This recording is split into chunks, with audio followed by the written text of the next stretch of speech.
Cubo! Como vocês estão? Boas e bonitas? Estamos em mais um vídeo, parte 2 do vídeo Meu Primeiro Amor. Peraí, você ainda não viu o vídeo 1? Então para entender essa história você precisa assisti-lo. Mas eu não posso contar essa história sozinha. Essa parte 2 vai ter a companhia especial de alguém. Mas cadê ele? Amor! Ei, amor! Ei. Estou muito feliz de ter você aqui comigo e não tem como contar a nossa história sem você. Mas antes, roda a vinheta!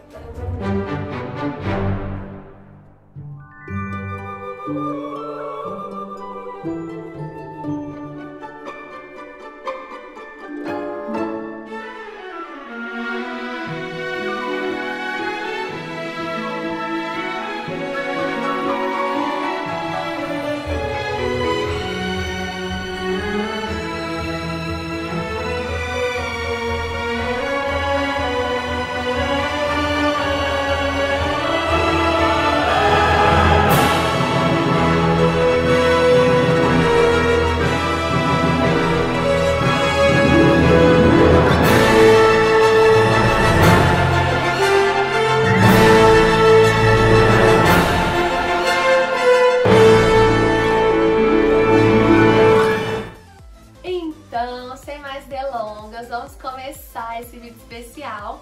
E eu queria que você se apresentasse, amor. Então, eu sou o Silas da Bela. E é um prazer estar aqui com vocês. E eu queria, junto com a Bela, contar um pouquinho da história dela, da qual eu faço parte também. É verdade. Então, hoje o ML Cubo não é só para meninas, moças e mulheres. Então, vocês podem chamar os... com ele... Os machos. Os machos! Eu ia falar mesmo, mas eu acho que macho vem a calhar o nosso português. Os machos. Os machos, chama os machos, minha gente. Você que tá namorando, solteira, noiva, casada, esse vídeo é pra você. Hoje nós vamos contar um pouquinho dessa história de amor, do nosso testemunho e a parte 2, como eu já tinha dito pra vocês. Então vamos lá? Eu tinha 13 anos quando eu decidi que eu só beijaria o meu esposo. Só que a caminhada ia ser muito longa pela frente. Quando eu tomei nessa decisão, bem longa, quando eu tomei essa decisão, eu fiz de coração, não foi algo que ninguém me pediu, ninguém que me influenciou. Foi um desejo de fazer algo pra Deus, algo inédito. E aí, na minha cabeça, né, de adolescente, eu pensei assim, poxa, estou fazendo algo tão nobre pra Deus, né? Eu não vou demorar a casar, logo eu vou ter o meu príncipe encantado.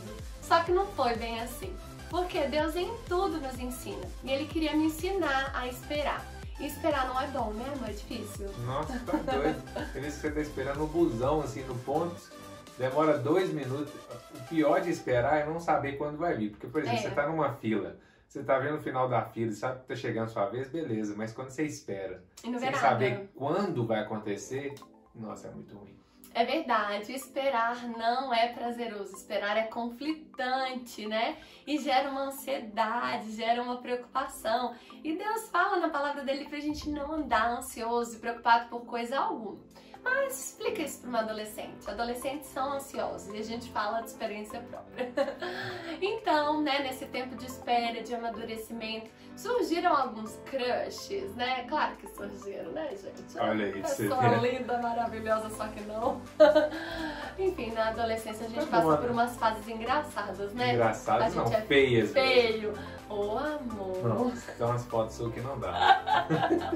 Mas enfim, minha gente, continuando aqui, quem sabe depois eu mostro as fotos lindas da adolescência. Nossa. Mas Vocês vão concordar comigo. Surgiram alguns crushes na minha vida. E eu lembro que eu falava, bom, eu não posso namorar, não quero namorar, eu tô muito jovem, tô muito nova, mas nós podemos fazer uma coisa. Na igreja, antigamente, tinha uma coisa assim, você não namora, você ora. Então vamos orar pra buscar saber se é de Deus, esse relacionamento. Só que era uma coisa muito engraçada, porque havia uma expectativa, um envolvimento emocional e, consequentemente, uma defraudação, porque você ficava encantado pelo menino, o menino encantado por você, não podia namorar tinha o propósito de não, a gente não vai ficar porque a gente não acha que isso tá legal, é falta de compromisso, pelo menos era a nossa perspectiva, mas ficava uma coisa embaraçosa, né? Isso era um negócio tão forte, gente. Vou contar só um negócio rapidinho. Teve uma entrevista de emprego que eu participei, e aí o cara fazendo a entrevista lá, até perguntou assim, você é solteiro, casado? Aí eu falei assim, sou solteiro, mas tá em algum relacionamento? Eu falei assim, tem uma menina aí que a gente tá conversando e tal. Era eu. Nós tá morando junto. Eu falei assim, mas vocês estão só conversando e já estão morando junto? Tanto que era forte isso, até na entrevista de emprego eu falei que tá morando. Tá morando. Meu Deus. E eu lembro que uma vez eu morei com um rapaz, né, e a gente tinha muito interesse um pelo outro, aquela coisa toda. E aí a gente orava, a gente jejuava juntos, e a gente se gosta e tal, mas é só uma oração, não é um namoro oficial. E aí eu lembro que nessa época, como eu tinha esse propósito, eu só beijaria meu esposo, e como cristã, eu valorizava o compromisso. Eu sabia que Deus era um Deus de compromisso, que Deus não era um Deus de algo promíscuo, algo sem intencionalidade séria, sabe? O prazer pelo prazer, mas algo, sabe, família. Esse era o desejo do meu coração. E aí eu lembro que eu orei e falei, Deus, a gente tá orando pra saber se o Senhor aprova ou não, se o Senhor tem prazer nesse relacionamento. Não porque a gente acredita que existe a outra metade da laranja, né? Eu lembro que uma vez eu ouvi assim, se existe uma pessoa pra você e essa pessoa morre, e aí você vai casar com outra pessoa, você atrapalha todo o esquema. Então eu não acredito nisso. Mas eu acredito que Deus nos conhece. E Ele sabe caminhos que podem ser bênção pra nós e caminhos que podem não ser tão legais, que não tem a ver. E no próprio relacionamento a gente vai percebendo afinidades, né? Mas esse é assunto para outro vídeo. Depois a gente pode fazer um vídeo sobre como saber, né, se um relacionamento é agradável de Deus, enfim. Mas voltando. E eu lembro que eu orei e falei, Deus, eu queria muito namorar com esse rapaz, Senhor, confirma isso no meu coração. E aí eu lembro que eu tive um sonho com esse rapaz. Enfim, resumindo o sonho, eu estava numa escola. Escola é um lugar de aprendizado, não é verdade? E eu estava do lado do meu pai, com o cabelo todo molhado, bonito. E esse rapaz vinha, secava o meu cabelo, me puxava pela mão e me tirava de perto do meu pai. E aí eu lembro que eu largava o meu pai e saía dessa escola, né, um lugar de aprendizado, da figura do meu pai, uma figura de segurança, de proteção. E eu ia andar com esse rapaz. De repente, gente, a gente estava andando, era uma estrada seca, uma estrada estranha. E eu lembro que eu via minhas amigas passando de carro numa velocidade, avançando, e eu andando com ele de mão dada assim, debaixo de um sol escaldante. Na época eu não entendi direito, e aí eu conversei com um amigo nosso, um pastor, eu falei, nossa, eu tive um sonho, eu tô orando com um rapaz, buscando de Deus, se a gente pode namorar mesmo. E aí eu falei, eu sonhei isso, isso e isso. Ele falou, olha, Isabela, eu acho que você devia orar mais um pouco, boba, e vai orando, vai orando. Acho que ele falou isso pra até desanimar o rapaz sair fora e eu perceber que não era uma coisa boa. Depois eu entendi aquele sonho.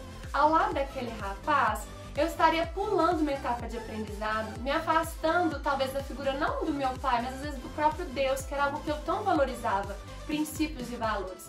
E a caminhada estava muito mais difícil. No sonho eu via minhas amigas avançando e eu num pesar, né, caminhando ali. Deus fala com a gente. Claro que, né, Deus, a gente sabe quando Deus fala com a gente, né? Isso também é assunto para outro vídeo. Como discernir a voz de Deus. Olha, gente, como que tá surgindo o vídeo. Mas enfim, eu entendi, né? Depois de um tempo, falei com aquele rapaz pra gente continuar orando, que eu não tava sentindo que era algo. Gente, ele acabou com a minha raça. Ele falou assim, que? Você tá fazendo hora com a minha cara, você não gosta de mim. E aí eu entendi, eu falei, gente, então quer dizer que eu não tava preocupada. Mas tinha outra parte, que as amigas passavam de carro rapidão. O quê? Ou seja, quer andar de carro, anda comigo. Ai, Jesus. Ai. Quer andar a pé lá, que cara, precisa nem no pé na bunda, amor. Por isso, tem jeito. Enfim, quando eu contei pra ele a situação, que eu falei do sonho, com todo cuidado e tudo, falei, olha, eu sinto que não é algo pra nós nesse tempo, o que você acha da gente orar mais? Ele ficou com raiva e passou uns dias, ele apareceu namorando com uma menina e com ela ele podia beijar, podia fazer o que ele quisesse, ele postava fotos. E claro, eu fiquei como? Destruída. Em pedaços. Tadinha da menina. Defraudada. Foi andar a pé. Foi. Que Deus abençoe a vida dele, onde ele estiver. Brincadeiras, tá, gente? Mas, eu nem sei quem é, tô brincando. Nem conhece. Mas enfim, gente, vamos falar enfim, que jargão, Senhor. Saia da minha vida, enfim. Continuando. Isso serviu de uma experiência, porém eu não parei aí. Me apaixonei por outros rapazes, aquelas coisas de gostar, de sofrer. Tive vários encantamentos e sempre Deus dava alguma direção de que aquilo não era pra mim. E aí eu tinha a sensação de que eu tinha sido marcada. É como se eu tivesse sido marcada assim. 10 namoraram à minha direita, 10 casaram à minha esquerda, mas eu não serei atingida. Eu tinha essa sensação. E aí, eu lembro que às vezes vinha alguém e falava, Bel, você vai casar, Deus tem o melhor pra você, você escolheu fazer uma entrega tão bonita, persevere e tal. Mas no fundo, eu comecei a desacreditar disso, sabe? Eu comecei a ficar meio desesperançosa nesse tempo de espera. Mas com o tempo, eu comecei a focar em outras coisas. Porque como eu falei pra vocês, eu sonhava em casar, era um trem muito forte. E eu acho que Deus também quis me ensinar que a completude da vida não consistia em um casamento. O casamento é bênção, traz alegria, mas a felicidade, a completude plena está nele. E eu comecei a me envolver em outras coisas. Eu aproveitei o tempo de solteira para estudar, para me dedicar aos eventos da igreja, aos programas que a igreja fazia de missões. Me envolvi, como eu já comentei com vocês em outros vídeos, em dança, teatro. E nesse tempo, servindo ao Senhor, de certa forma eu comecei a ficar mais tranquila, embora era difícil. E uma estratégia que eu tinha, quando eu sentia muita ansiedade ou até uma falta de fé sobre a chegada, o encontro com o meu futuro esposo, eu escrevia cartas, né, amor? Sila já viu essas cartinhas? Olha aquelas pastas pretas que o pessoal coloca as músicas dentro assim, os plásticos. Não. Ela ia na papelaria e comprava uns 100 plásticos daquele, ia colocando cartas, uma virada pra cada lado. Nossa Deus. E é muito engraçado, gente, que eu escrevia cartas e cartas. Eu nem sabia o nome, eu não sabia nada. E é engraçado que a minha mãe esses dias falou comigo, Bel, você se inspirou na Marcela Thaís? E eu amo Marcela Thaís, mas não Marcela Thaís. Na época você não tinha esses pronunciamentos, né? Dessa postura bonita de escrever carta e tudo. Foi uma coisa muito independente. Quando eu era mais jovem, não tinha uma referência para que eu pudesse seguir. Foi uma caminhada, entre aspas, sozinha, de escolha. E você, amor, conta pra gente como foi a sua espera e quando eu tava nesse período, como foi a sua história? Assim, né? Eu tive... A minha família não era muito uma referência de espera. Eu falo assim, a minha família como um todo. Minha mãe sempre me ensinou a esperar, falou que eu tinha que esperar. A gente cresceu num ambiente cristão. Então a gente aprendeu que a gente precisava ter os nossos valores centrados em Deus, enfim. Só que assim, teve uma época da minha vida que ficou mais forte, assim, não mais forte do que eu, mas eu quis ceder a isso, sabe? Porque esse negócio de falar que é mais forte que eu não aguentei, mentira, a gente sempre pode aguentar. Mas eu cedi a isso e assim, comecei a me encantar com algumas garotas. E encantá-las também. Dom Juan conquistar. E eu sempre gostei e aí eu comecei a ver filme romântico, não assim pelo fato de gostar de filme romântico, mas pra saber como é que os caras falavam com as meninas. Aí aprendi um monte de técnica, não dos filmes de romance, mas enfim, várias coisas. E aí eu comecei a colocar isso em prática e de fato as meninas... na fase da adolescência, são muito carentes, estão naquela fase assim justamente essa fase que a Bela estava falando, que ela passou, e aí às vezes o cara chega e joga uma assim, eu te prometo a lua, aí a menina acredita, só pelo simples fato de falar, e aí eu comecei a ver que aquilo funcionava, e aí eu ficava com umas meninas, mas eu tinha na minha cabeça assim, tem que ficar com menina crente. Porque pelo menos é de Deus. Pensa só na mentira do mal e na cabeça. Tem uma história do Isaac achar que a mulher tava cheia de demônio, uma coisa assim, umas loucuras. Aí ele ia ficar com uma menina na escola, e aí a menina era bonita, e nessa época eu estudava junto com ele na mesma escola.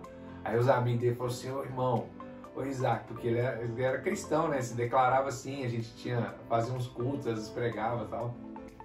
E aí os caras falaram assim, ó, se você ficar com ela, na hora que você estiver beijando, ela vai te dar um beijão assim, vai travar as unhas nas suas costas e vai falar assim, te tirei da presença do Senhor. A gente rachava de rir disso. Mas realmente isso foi acontecendo e tal. E eu gostava daquele negócio, sabe, de ficar encantando as meninas, até que eu percebi que isso não era uma coisa muito boa. Enfim, depois eu passei por um período da minha vida, um relacionamento que foi bem complicado. Mas eu entendi que não era simplesmente o fato de ser eu e aquela menina, mas tinha um tratamento de Deus comigo também, sabe? Uma coisa que eu precisava aprender.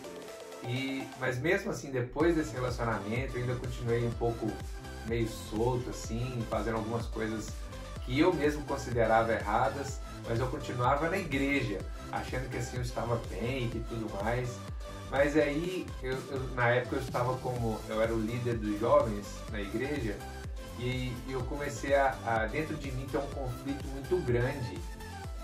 Tipo assim, quem eu sou, quem eu declaro ser. Como referência para os meninos, né? Exatamente. Que a gente, só um parênteses, a gente acha que a gente convence com as palavras, mas o nosso testemunho, a nossa vida, ela arrasta. As nossas palavras podem até convencer, mas o nosso testemunho, ele arrasta. Então, se ele como líder, né, falava, gente, como cristãos, a nossa perspectiva é um casamento em santidade, é se preservar a impureza para o casamento. E por trás disso, ele com uma postura diferente, ele seria um péssimo exemplo.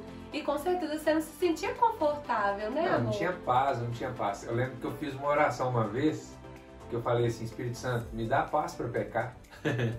Porque a gente não tem paz para pecar quando a gente sabe a verdade. Verdade. E é claro que o Espírito Santo não ouviu aquela oração tola minha, mas assim, eu acho legal ter essas orações assim sinceras, porque Deus sabe que a gente está pensando isso. Verdade. E eu fiz essa oração, falei assim, me dá paz e tal, mas eu sabia que Ele não ia me dar paz e que bom que Ele não me deu. E por causa dessa ausência de paz no espírito, aquele conflito, eu um dia, assim, sentindo que era o checkmate, eu subi, eu fui ao monte para orar, eu fui ajoelhado lá chorando, eu falei assim, Deus, eu preciso de uma esposa, preciso que o Senhor me dê uma esposa, porque ou o Senhor me dá uma esposa para eu findar essa vida que eu estou vivendo nela, ou então eu vou deixar todo o ministério que o Senhor colocou nas minhas mãos, vou deixar tudo de lado e seguir do meu jeito. Sem me preocupar com isso. Eu vou continuar na igreja, vou continuar servindo ao Senhor, mas assim, meia boca. Porque eu não consigo fazer as duas coisas mais. E aí eu lembro que depois de uma semana... Calma, segura. Só um parênteses, vendo o Silas falar isso, né? Foi uma oração meio desesperadora. E às vezes tem gente que pode pensar assim, não, que vergonha, né? Virar pra Deus e falar, Deus, se o Senhor não me dá uma esposa, eu não tô dando conta, eu vou lá abrir mão de tudo. Mas a verdade é que Deus se agrada da sinceridade do nosso coração. Por causa da minha história de vida, por mais que a minha espera foi desafiadora, gente, vocês imaginam a vontade de dar um beijo, né? E não ter dado, ter me privado, isso foi desafiador. E o Silas tinha os desafios dele. E Deus, Ele conhece os nossos limites. E Ele se agrada da sinceridade. Né? O Silas foi sincero, ele abriu o coração para Deus. Deus, eu não aguento mais, eu preciso de alguém, eu quero uma esposa, eu quero fazer certo, eu não tô dando conta. Então eu acho isso legal porque Deus, Ele conhece a gente. Ele não é covarde de, não, o problema é seu, vai ter... Não, Deus, Ele sabe da nossa estrutura. E aí, nesse meio tempo, o Silas fez essa oração e eu, em contrapartida, estava assim, né, numa outra realidade, servindo a Deus e já estava assim, desesperançosa. Na verdade, eu acho que eu cheguei numa fase em que eu falei, Deus, se eu casar, amém. Se eu não casar, amém também. Eu lembro que eu até orei e falei, Deus, se o Senhor quiser, tira esse desejo de casar do meu coração. Mas Deus, Ele nos faz sonhar. E vocês acham que Deus faria isso? Não, não vou tirar, né? Porque não, Deus, Ele tem o melhor pra nós. Eu acredito que o desejo de ter uma família veio dele. E aí, gente, eu lembro de um dia que eu tava servindo num congresso do Juntos por um Propósito, dos queridos Priscila e Janilson. E aí eu tava lá servindo, ajudando, e o tema do congresso era relacionamento. E eu lembro que eu saí de casa nesse dia e falei, Deus, eu não quero saber nada da minha vida sentimental, não precisa me falar nada, eu tô bem, tá tudo ok, eu tô esperando o Senhor. E aí eu lembro que nesse dia, servindo ali, trabalhando nesse congresso, veio uma irmã, né, e ela me entregou uma palavra, né, porque eu creio que Deus fala através da vida das pessoas. Claro que você precisa checar, as coisas de Deus se cumprem e tem que estar de acordo, né, com aquilo que já está no seu coração, não é uma coisa aleatória. E eu lembro que ela chegou e falou assim, Deus está liberando o seu marido. E aí eu ouvindo aquilo, meio trucando o que ela estava falando, ela falou assim, Isabela, que ele seja servo, como servo você é, mas fique em paz, Deus está liberando seu marido. É como se tivesse chegado aquele tempo. E aí essa irmã falou isso, falei, amém. E pensei, o que é de Deus se cumpre, não vou encher meu coração com isso não. Porque eu já tinha ouvido tanta coisa e eu tava assim, ai Deus, seja o que o Senhor quiser. Quando essa irmã saiu, chegou um outro irmão que não viu a irmã chegando e saindo. E ele falou assim, minha irmã, existe uma semente, uma área da sua vida que você lançou uma semente. E por muitos anos você tem chorado, derramado lágrimas em cima dessa semente. Mas eu quero te dizer uma coisa, o tempo de cantar chegou. Quando ele falou isso, eu me lembrei que em uma das minhas orações eu falei, Deus, quando é que vai chegar o tempo de cantar, né? O tempo chega de prantear, de esperar, Deus. E ele falou, o tempo de cantar chegou. E aí ele começou a falar ali, e é perto, e tá chegando, Deus vai fazer algo lindo, somente creia. E aí ele saiu, né? Eu lembro mais ou menos as palavras dele foram basicamente isso. E aí eu falei, uau, e um dia 2 palavras, e tinha a ver com coisas que eu havia orado, mas ainda assim, eu segurei. Falei, opa, segura, o que é de Deus se cumpre, não vou criar expectativas. E aí, gente, nesse período, foi um mês acontecendo tanta coisa. Aconteceu da minha irmã ter um sonho. Você lembra? E os dos 4 ventos? Foi essa que eu poupei os detalhes. Os 4 ventos. Você gosta de vir dos 4 ventos. Eu sou a pessoa que vem dos 4 ventos. A primeira pessoa que chegou falou assim, que Deus estava liberando dos 4 cantos da terra o meu marido. Se ele fosse servo, como servo eu era. Ventania. Aí eu poupei falar os 4 ventos, mas ele gosta de falar que ele veio. Eu sou os 4 ventos. E aí a minha irmã teve um sonho, gente. A minha irmã falou assim, Bela, sonhei com você. Sonhei que você estava no celular conversando com um rapaz. E aí você falava assim, Paty, ele vai ser o meu marido. E aí eu tava muito feliz, diz a minha irmã, a Paty, que eu tava feliz, que eu tava muito alegre. E que aí ela falou, Bela, e no sonho você tava radiante. E aí você me mostrou a foto dele. Bela, ele era alto, forte, tinha um sorrisão e ele era careca. Quando ela falou que ele era careca, eu fiquei com muita raiva. Eu falei, tá amarrado em nome de Jesus? Eu não vou casar com careca. Acho que é porque eu associei que seria um cara velho, um cara assim. Eu falei, não, espera aí. É que a pessoa quer que esse careca assim, né? Só calvo e tal. Imaginou um careca assim. Gato, lindo, moreno sensual. Mas enfim, continuando. Eu acho que eu tava tão assim, porque quando a gente tá esperando, o povo quer jogar na gente tudo quanto é gente. Então, assim, qualquer ser humano que aparecia, olha esse irmão, olha que gracinha o irmão. Isso é um saco, viu? Vocês que estão ouvindo, não joguem o irmão naquele que você acha que tem encalhado. Não faça isso. Não faça, gente. Nem naquela que você acha que tem encalhado. Não faça. Casais. Não tenta fazer isso. Não Não, dá. Deus. Bora de longe, mais ou menos, assim, tá bom. Não tenta bancar o cupido, não, meu Deus. Eu tive péssimas experiências. Eu também. Foi horrível, era horrível. E teve uma vez que me jogaram um rapaz e ele era tão bonzinho, mas eu não gostava dele. E a Bíblia fala que a bênção enriquece, não acrescenta dor. Eu senti uma dor, tipo, eu tenho que gostar desse cara, Senhor. E eu sentia que eu tava rejeitando algo de Deus. E na verdade, sabe, tem que agradar aos olhos, né? Na Bíblia fala que quando o povo ia escolher as esposas, tinha essa orientação, que seja agradável aos seus olhos. Trazendo para o contemporâneo, tem que ter química, gente. Tem que ter química, você tem que desejar, você tem que gostar. É a pessoa que você pretende casar e passar o resto da sua vida.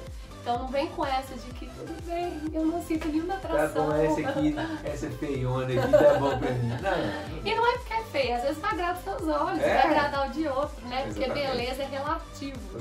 Mas enfim, gente, eu tava passando esse sonho. E aí do nada, porque eu e o Silas já nos conhecíamos, né? De alguns eventos da igreja, eu era de uma igreja que era filial da igreja dele. Então, alguns eventos a gente se via. E eu sempre admirei muito o Silas como pessoa, sempre achei ele agradável, servindo a Deus também. Eu falava assim, gente, esse menino é minha versão, só que homem. Porque eu sempre fui muito envolvida, engajada nas coisas da igreja e eu via que ele também era muito engajado. E eu falei, meu Deus, eu achei tão legal, mas meus olhos não brilhavam pra ele. Não brilhava. Nem os meus, por exemplo. Nem os dele pra mim, né, amor? Não. Nem um pouquinho? Não. Nossa. No máximo um bolezinho, achava legal esse plié. É, porque ele dançava também há muito tempo a dança. Muito tempo. E aí a gente se encontrava em alguns eventos de dança da igreja e tal. E aí, Eu tinha esquecido que o Silas existia. Eu acho que eu me desliguei dele um pouco e aí eu fui revê-lo porque ele criou um evento no Facebook, na época nem tinha um Instagram igual tem hoje bombando. E aí ele me mandou um convite. Sabe aquele convite que você manda pra todo mundo? Que você faz uma lista de transmissão? E aí eu tive o cuidado de responder. Falei, meu querido, que legal, vou ver se eu posso ir. E aí o Silas, muito somebody love, falou, nossa, que além de linda e educada, ainda respondeu. Porque como ele mandou pra Deus e povo, deve que ninguém respondeu, viu? Que era mensagem automática. Foi isso, ninguém deu ideia. É verdade. Foi aí que eu revi o Silas e aí começaram a acontecer alguns episódios que a gente começou a se encontrar. Parece que o próprio Deus estava nos aproximando, nos jogando holofotes em você e em mim. Eu tenho essa sensação, porque a gente foi se aproximando de um jeito, foi muito engraçado e muito natural. Pega um gancho pra falar que pra Deus mudar a nossa sorte, é isso aqui, ó. Não tinha nenhuma perspectiva. E de repente, porque Deus é um Deus do de repente. Às vezes você tá esperando alguma coisa na sua vida e você tem orado por isso, tem aguardado isso. Gente, persevera, porque o de repente de Deus chega. Nós vamos contar como foi esse encontro, mas não vai ser agora. Nós vamos parar por aqui. Nossa, até eu tava querendo, doido pra contar aqui já. Vocês vão segurar a ansiedade, que isso é assunto pra parte 3 desse vídeo tão especial. Então, se você gostou desse vídeo, curta, compartilhe, se inscreva no canal. E semana que vem teremos a parte 3. Nossa, vocês têm que vir pra parte 3, viu, gente? Tá igual aquelas séries que a gente tá vendo assim, ó, que a gente quer maratonar. Porque a próxima parte isso é muito legal, não? E aí a gente vai saber se esse beijo do marido deu certo, se houve uma espera, como foi esse encontro, como as coisas se desenrolaram. Então, namoro, né, gente? Beijo. Começou namoro, beijo, né? Será? Será? Tchauzinho, meninas, moças, mulheres e machos. Tchau, gente.